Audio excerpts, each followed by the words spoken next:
Hello students, welcome to the official YouTube channel of origin coaching. आज जो वीडियो में आप देखेंगे वो है हिंदी मीडियम के क्लास 12 फिजिक्स का विद्युत आवेश तथा क्षेत्र, जिसके पहले के आप और फंडामेंटल वीडियो देख चुके होंगे आप। आज हम इसके 4th पार्ट को लेके आए हैं और इसमें आप पढ़ेंगे बेसिकली गास का प्रमेय, गास थ्योरम, जो कि इस चैप्टर का बहुत इंपॉर्टेंट टॉपिक है। बोर्ड एग्जाम में भी और कॉम्पिटिटिव एग्जाम में भी, दोनों में इसके क्वेश्चन कवर होते हैं। खासकर बोर्ड एग्जाम में तो 100% इस पर क्वेश्चन आने का चांस रहता है। इसको हम 2 पार्ट में पढ़ेंगे। फर्स्ट पार्ट में पढ़ेंगे हम गास का थ्योरम और सेकंड पार्ट में अपन पढ़ेंगे गास थ्योरम के एप्लीकेशन, उसके अनुप्रयोग। तो इस तरह से 2 पार्ट में आज हम अपने फर्स्ट पार्ट में पढ़ते हैं गास के प्रमेय को। क्लियर? तो गास प्रमेय को पढ़ने के पहले अपने को पढ़ना पड़ता है इसमें इलेक्ट्रिक फ्लक्स। सबसे पहले हम इलेक्ट्रिक फ्लक्स, विद्युत फ्लक्स का कॉन्सेप्ट समझेंगे, उसके बाद आगे गास प्रमेय पढ़ेंगे। तो देखते हैं अपन विद्युत फ्लक्स क्या होता है। देखिए, विद्युत फ्लक्स, इलेक्ट्रिक फ्लक्स। देखिए, आपको यह सब पता है कि विद्युत बल रेखाएं क्या होती हैं। पिछले टॉपिक में पीछे वीडियो में आपने पढ़ा है विद्युत बल रेखाएं। तो विद्युत बल रेखाएं क्या होती हैं? किसी धन आवेश से निकलने वाली निष्कोण काल्पनिक वक्र, जो धन से निकलती है ऋण में जाके समाप्त हो जाती हैं, वो विद्युत बल रेखाएं होती हैं। यहाँ पर हम देखें कि सपोज हमारे पास ये कोई धन आवेशित चार्ज बॉडी है, आवेशित पिंड है, तो इससे क्या होंगी, बहुत सी बल रेखाएं क्या होंगी, बाहर निकलेंगी। इस तरह से ये बहुत सी बल रेखाएं से बाहर निकलेंगी और जितनी विद्युत बल रेखाएं से बाहर निकलेंगी उनमें वे बल रेखाएं जो अपने पृष्ठ पर लंबवत होगी। हम सपोज कर लेते हैं कि यहाँ पर ये लंबवत है, सपोज ये 90 डिग्री है। मतलब इन बल रेखाओं में कुछ बल रेखाएं ऐसी हैं जो अपने सतह पर, अपने सरफेस पर लंबवत हैं और कुछ बल रेखाएं ऐसी हैं जो अपने सतह पर लंबवत नहीं हैं। तो यहाँ पर जो लंबवत बल रेखाएं होती हैं, लंबवत बल रेखाओं की संख्या,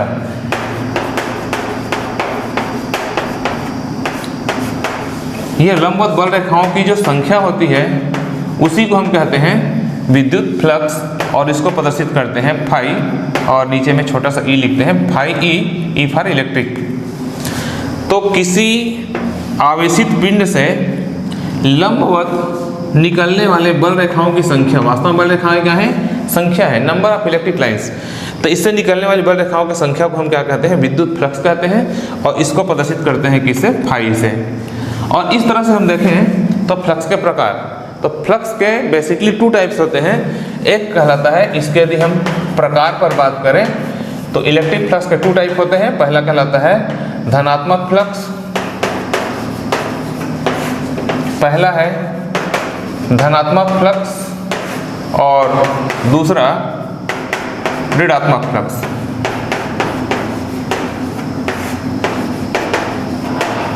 इस तरह से विद्युत बल रेखाएं फ्लक्सों के 2 प्रकार होते हैं, धनात्मक फ्लक्स और ऋणात्मक फ्लक्स। तो हम धनात्मक फ्लक्स किसे कहेंगे? देखिए, अभी मैंने बताया कि मान लो ये कोई धन आवेशित कण है, तो धन आवेश से क्या होता है, बल रेखाएं बाहर निकलती हैं। और यदि ये कोई ऋण आवेश है तो ऋण आवेश पर क्या होती है, विद्युत बल रेखाएं अंदर की ओर प्रवेश करती हैं। इस प्रकार से हम देखें तो किसी आवेशित पिंड से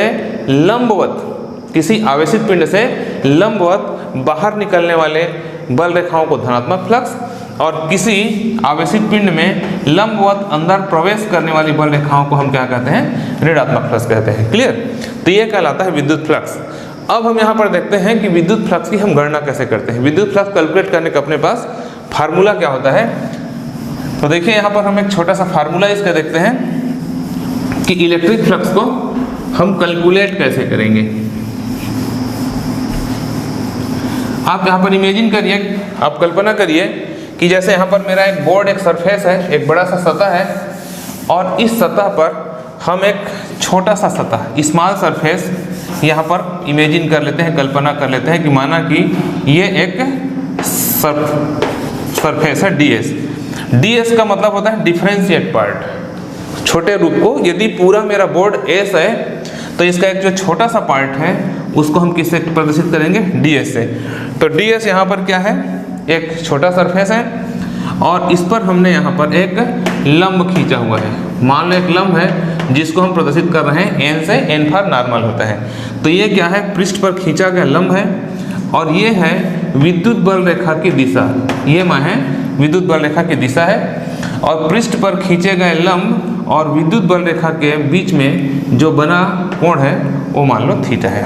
क्लियर। इस सिचुएशन को मैं इस तरह से आपको बताऊं तो आप यहाँ पर ध्यान देखिए मैं पेन के हेल्प से आपको समझा रहा हूँ। ये जो लंब है वो पृष्ठ पर ऐसा है, एक्चुअल में ये सरफेस है तो ये बाहर की ओर है, मतलब ये ब्लू कलर का जो पेन है वो देखिए पृष्ठ पर खींचा गया लंब है और यहाँ पर मैं जो रेड कलर का पेन यहाँ एडजस्ट कर रहा हूँ, ये देखिए ये रेड कलर का मैंने पेन एडजस्ट किया, ये विद्युत क्षेत्र की तीव्रता की दिशा है और इस लंब और तीव्रता के बीच में जो कोण बनता है वही क्या है, थीटा है।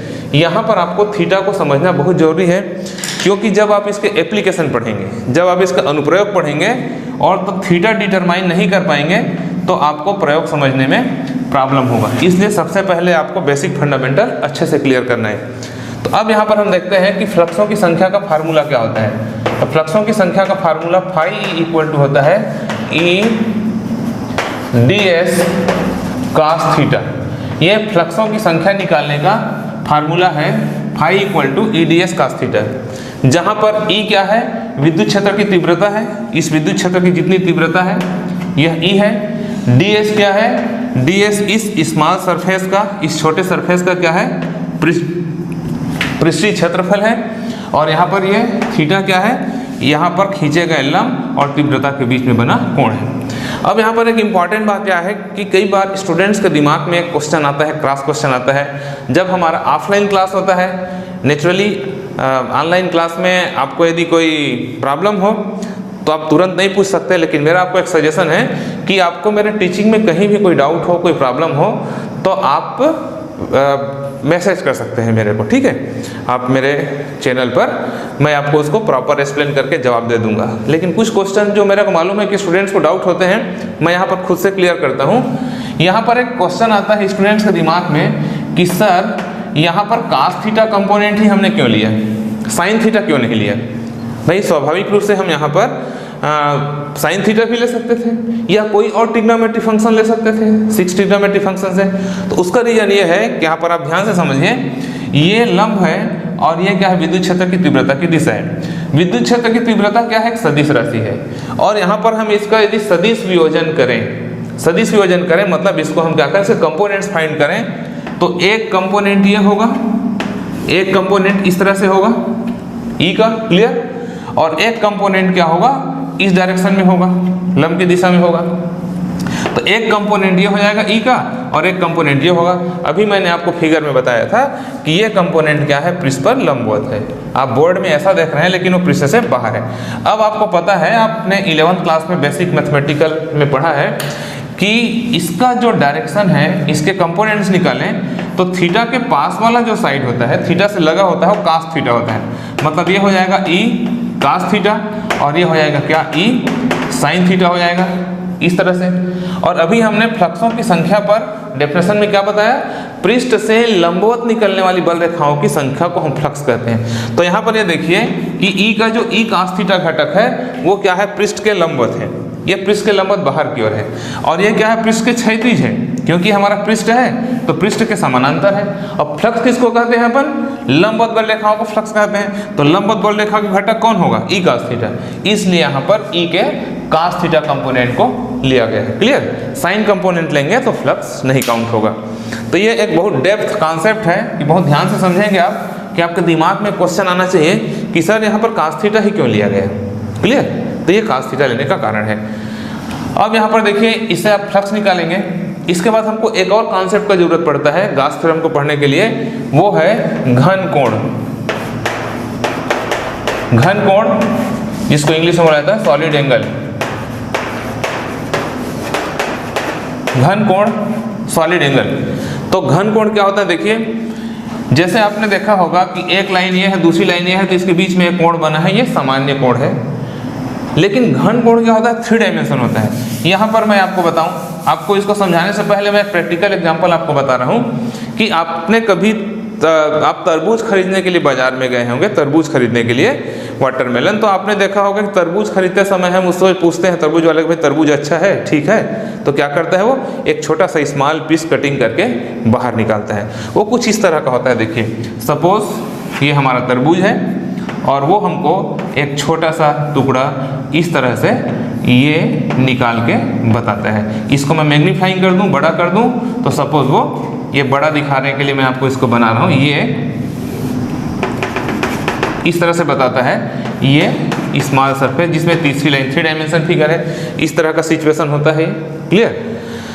तो यहाँ पर सेंटर में, इसके सेंटर में यहाँ जो कोण बनता है जिसको हम प्रदर्शित करते हैं डी ओमेगा से, और यही कहलाता है क्या? घन कोण। यदि हम इसको स्मॉल सरफेस के लिए लें तो डी ओमेगा कहते हैं, और इसको यदि हम पूरे सरफेस के लिए लें तो इसको हम क्या कहते हैं? ओमेगा कहते हैं। अब यहाँ पर देखिए सपोज यहाँ से ये रेडियस इसका हमने आर ले लिया और यहाँ पर हमने एक लंब खींच दिया और दोनों के बीच में भी हमने क्या लिया? एक कोण ले लिया, जो यहाँ लिया था थीटा। तो यहाँ पर घन कोण निकालने का फार्मूला होता है, जो मैथमेटिकल कॉन्सेप्ट है, ये सब 11th क्लास के बेसिक मैथमेटिकल कॉन्सेप्ट में है। वैसे आप लोग को मेरा एक सजेशन है कि कभी भी फिजिक्स समझने के दौरान, खासकर जो बायो स्ट्रीम के स्टूडेंट्स हैं, उनको फिजिक्स में कोई मैथमेटिकल कॉन्सेप्ट समझने में प्रॉब्लम आता है, तो मैंने 5 वीडियोस बनाया हुआ है मैथमेटिकल कॉन्सेप्ट के लिए, जो सिर्फ इस पर्पज से बनाया है कि फिजिक्स पढ़ने वाले स्टूडेंट्स को मैथमेटिक्स की क्या ज़रूरत होती है, क्या आवश्यकता होती है समझने के लिए। इसके लिए मैंने 5 वीडियो बनाए हुए हैं। तो आप मेरे प्लेलिस्ट में जाके, मेरे चैनल में प्लेलिस्ट में जाके आप सर्च कर सकते हैं mathematics, mathematical tools for physics, वहाँ से आप पढ़ सकते हैं। यहाँ से आपको हेल्प मिलेगा, सब मैंने वहाँ पढ़ाए हुए हैं। तो डी ओमेगा निकालने का फार्मूला क्या हो जाएगा? D S cos theta upon are square. यह एक फार्मूला है कि हम घन कोण कैसे निकालेंगे। तो घन कोण निकालने का फार्मूला होता है D omega equal to D S cos theta upon are square. और सपोज हम यहाँ पर, ये तो हो गया किसके लिए? एक स्मॉल सरफेस के लिए, लेकिन सपोज हम इसको पूरे सरफेस के लिए निकालना चाहें, इस पूरे सरफेस के लिए निकालना चाहें, तो पूरे सरफेस के घन कोण को हम प्रदर्शित करते हैं किसे? ओमेगा से, और ओमेगा इक्वल टू हो जाएगा इंटीग्रेशन ऑफ डी ओमेगा।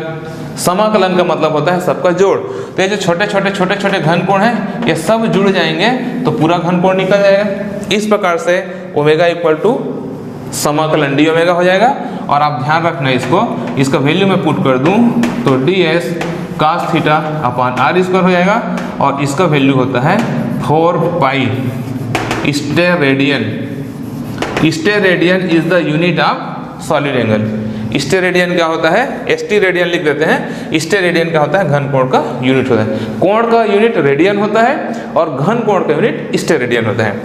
इस तरह से आप ध्यान रखना कि किसी संपूर्ण पिंड के लिए, पिंड के संपूर्ण जो घन कोण होता है उसका मान कितना होता है? 4 पाई। ये कॉन्सेप्ट, फ्लक्स का कॉन्सेप्ट और घन कोण के कॉन्सेप्ट के बेस पर ही फिर हम गॉस थ्योरम को पढ़ते हैं। तो अब हम स्टार्ट करते हैं गॉस थ्योरम, जो कि इस चैप्टर का बहुत ज़्यादा इंपॉर्टेंट टॉपिक है। आप ये मान के चलिए कि आपके पेपर में 100% ये क्वेश्चन आ रहा है, इसके साथ आप बिल्कुल भी कंप्रोमाइज़ नहीं कर सकते। और ऐसे भी ये न्यूमेरिकल्स के लिए, कॉम्पिटिटिव एग्जाम के लिए, सबके लिए बहुत इंपॉर्टेंट है। इसलिए गॉस थ्योरम आपको बहुत अच्छा समझना है।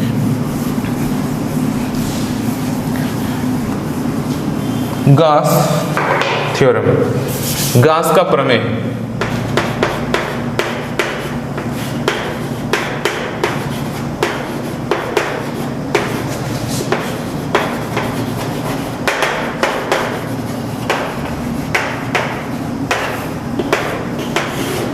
गॉस का प्रमेय, गॉसेस थ्योरम। क्लियर? अब गॉस एक साइंटिस्ट का नाम है जिन्होंने फ्लक्सों की संख्या के लिए एक थ्योरम दिया। तो सबसे पहले आप इसका लिखिए कथन। देखिए आपको बोर्ड एग्जाम में कॉपी कैसे लिखना है, ये मैं साथ में आपको नोट्स बनाना आपको सिखा रहा हूँ। देखिए आप कभी भी किसी साइंटिस्ट का यदि आपको रूल पूछता है एग्जाम में, तो सबसे पहले स्टेटमेंट कथन लिखिए और उसको इन्वर्टेड कामा में पूरा वर्ड टू वर्ड लिखिए जैसे बुक में दिया है, बुक इस लैंग्वेज में। क्योंकि आप कभी भी किसी साइंटिस्ट के स्टेटमेंट को अपने कॉमन लैंग्वेज में, एक्सप्लेनेशन के लैंग्वेज में नहीं लिख सकते। ऐसा लिखेंगे तो आपको अच्छी मार्किंग नहीं होगी। इसलिए मेरा आपको सजेशन है कि कभी भी किसी साइंटिस्ट का रूल पूछता है आपको, क्लियर, तो उसको आपको वर्ड टू वर्ड शब्दशः लिखना है। तो यहाँ पर हम उसको लिखेंगे। लिखने से पहले हम उसको समझते हैं कि एक्चुअल में गॉस का प्रमेय है क्या। तो गास ने क्या बताया कि सपोज अपने पास है कोई बंद सतह है। एक बात आप ध्यान में रखना कि गास का जो प्रमेय है वो केवल बंद सतह के लिए लागू होता है।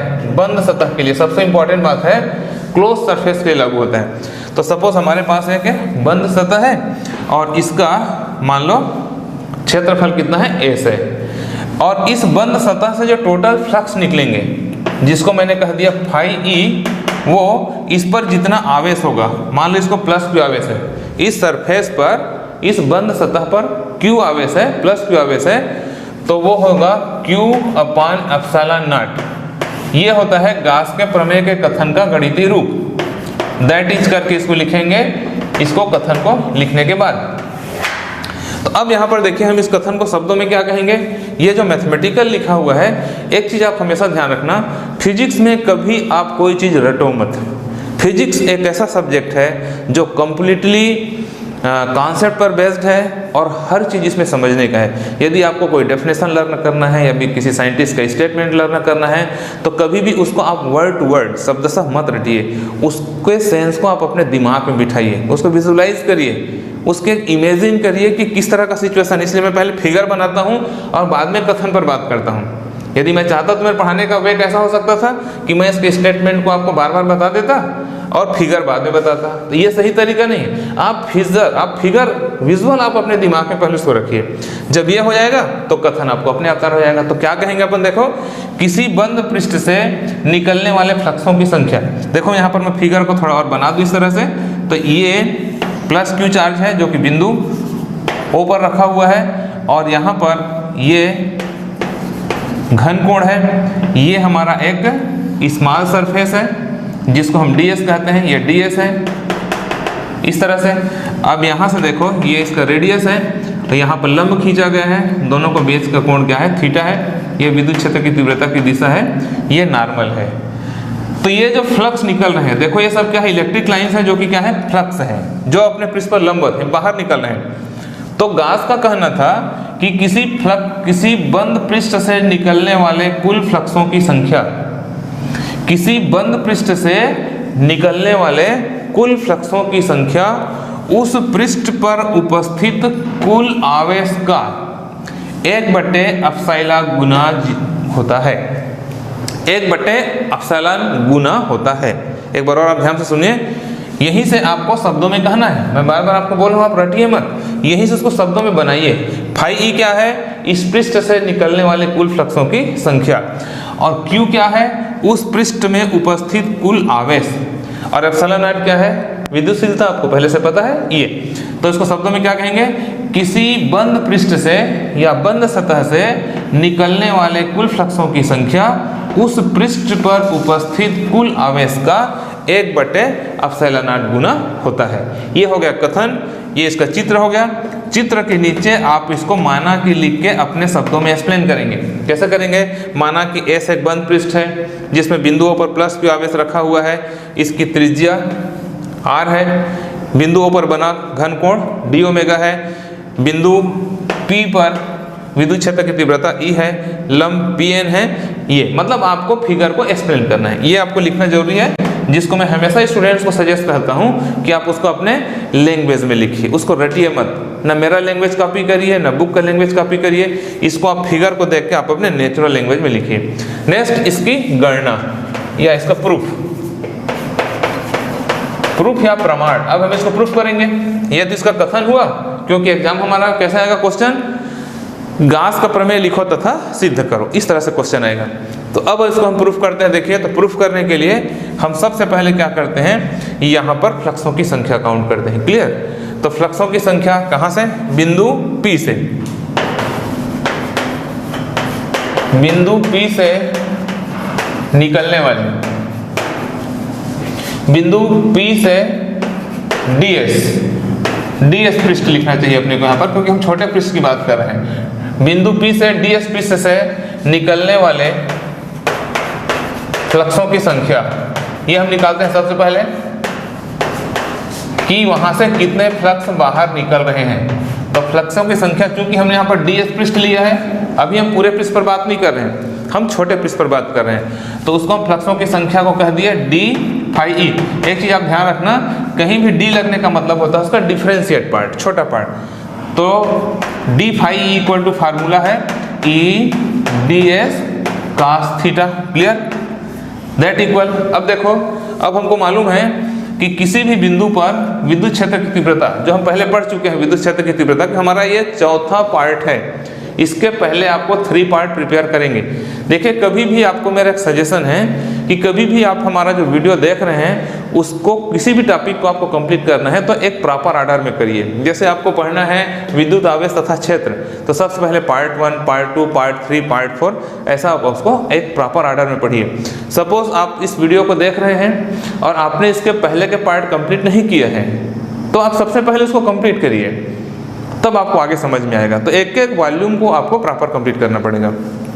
तो विद्युत क्षेत्र तीव्रता का हमको फार्मूला पता होता है, क्या होता है? 1/4 पाई एप्सिलॉन नॉट Q अपान R स्क्वायर। ये इस बिंदु P पर विद्युत क्षेत्र की तीव्रता का फार्मूला है। तो E के वैल्यू को हमने वहाँ पर पुट कर दिया और into ds into cos theta, ये हमने लिख दिया। आगे हम इसको सिंप्लीफाई करें तो दैट इक्वल, आप यहाँ पर ध्यान दीजिए, ds cos theta upon R square. अभी मैंने आपको डी ओमेगा का फार्मूला बताया, तो ये किसका फार्मूला है? ds cos theta upon R square. D omega का फार्मूला है इसमें, पहले इसीलिए पढ़ाया मैंने उसको। तो क्या हो जाएगा? 1/4 pi epsilon naught Q into D omega. ये हो जाएगा डी फाई का वैल्यू, जो कि क्या है? पृष्ठ ds से निकलने वाले फ्लक्सों की संख्या। लेकिन हमको गॉस के प्रमेय में क्या निकालना है? संपूर्ण पृष्ठ से निकलने वाले फ्लक्सों की संख्या। तो यहाँ पर हम निकालेंगे, इसलिए संपूर्ण पृष्ठ S से निकलने वाले फ्लक्सों की संख्या।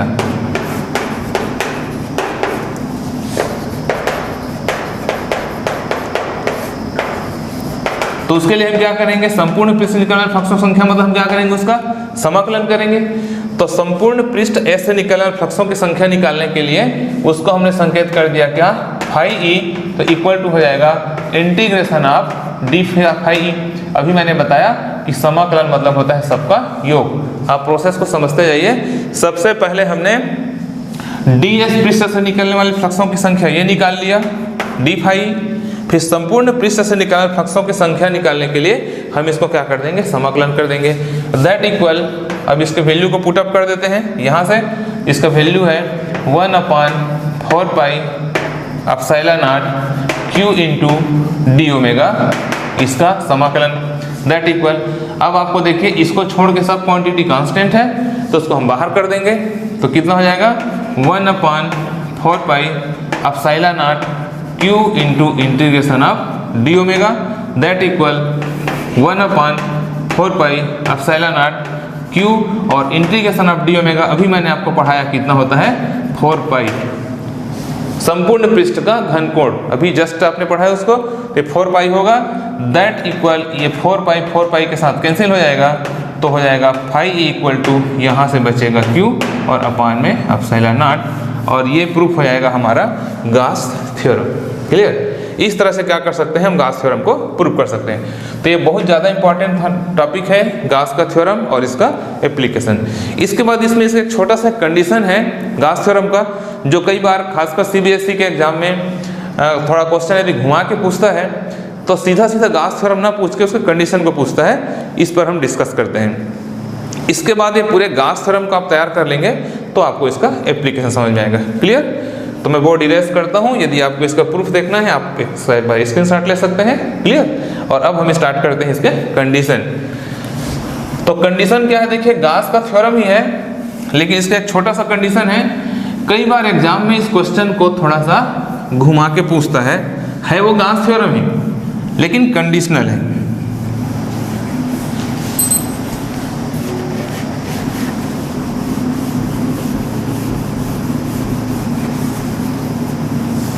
देखिए कंडीशन क्या है कि सपोज अभी हमने एक बंद पृष्ठ लिया था, ये बंद पृष्ठ ले लिया, और सपोज जो आवेश है ये बिंदु O पर प्लस Q आवेश, वो क्या है? इस पृष्ठ से बाहर है।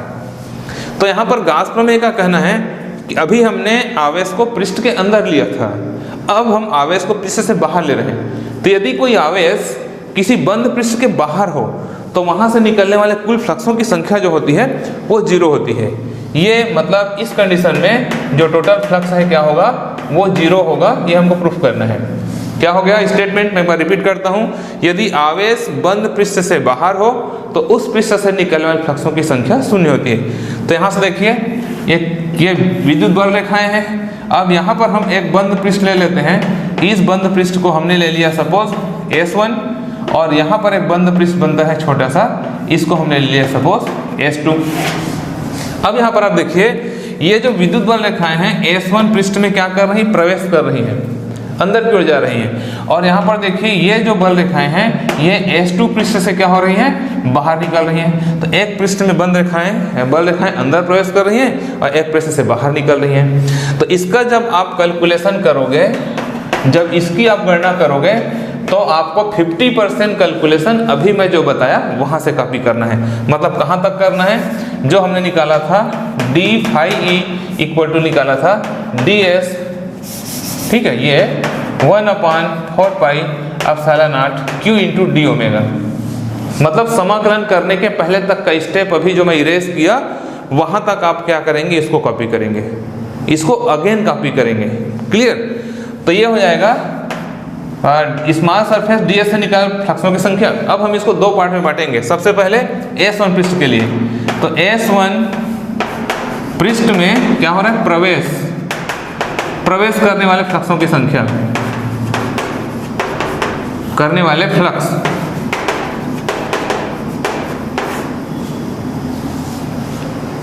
तो क्या हो जाएगा, S1 पृष्ठ में प्रवेश करने वाले फ्लक्स को हमने कह दिया सपोज d phi E1। तो ये माइनस हो जाएगा क्योंकि पृष्ठ पर अंदर प्रवेश करने वाले फ्लक्स क्या होते हैं, ऋणात्मक होते हैं। तो minus 1/4 pi epsilon naught q into D omega. अब हम निकाल लेंगे S2 पृष्ठ से बाहर निकलने वाले, मतलब उसमें बस आपको 2 लाइन एक्स्ट्रा लिखना पड़ेगा। S2 पृष्ठ से बाहर निकलने वाले फ्लक्स, तो बाहर निकलने वाले फ्लक्स हम क्या कहेंगे, d phi E2 equal to 1/4 pi epsilon naught q into D omega.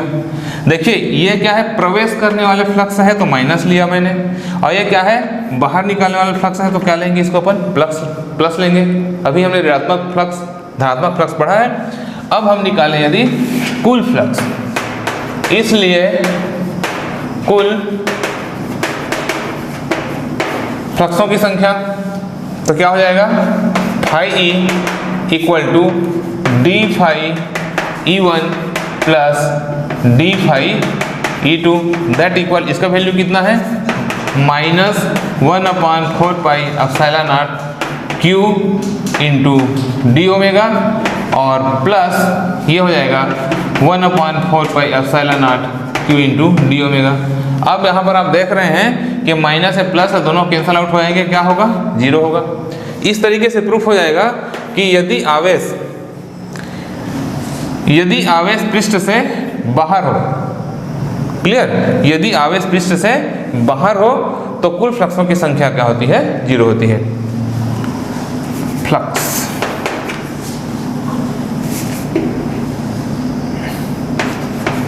बोलते हैं ना, फ्लक्स F फ्लक्स हिंदी में फ्लक्सों की संख्या। तो यहाँ पर प्रूफ हो गया कि पृष्ठ से बाहर हो तो 0। इस तरह से आपने देखा कि आज हमने पढ़ा फ्लक्स क्या होते हैं, इलेक्ट्रिक फ्लक्स क्या होते हैं, विद्युत फ्लक्स, घन कोण, गास का प्रमेय, गास का प्रमेय का कंडीशन।